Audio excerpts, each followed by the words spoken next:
այսօր մենք կքննարկենք Լա Լիգայի 14-րդ տուրը։ Բարսելոնա Ալավես։ Բարսելոնան հաղթեց Ալավեսին 3-1 հաշվով եւ բարձրացավ առաջին հորիզոնական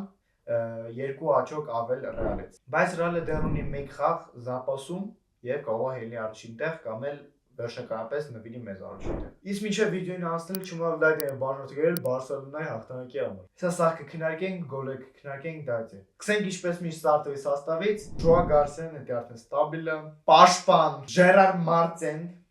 Ացենկա 8, Մարտեն, Պրայմ Մալդինի ինչ ասեմ։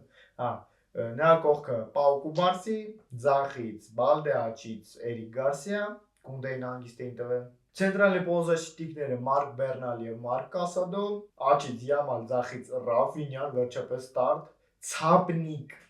Օլմոն, Պրայմը հետ հիշեց Օլմոն ու Լևանդովսկի։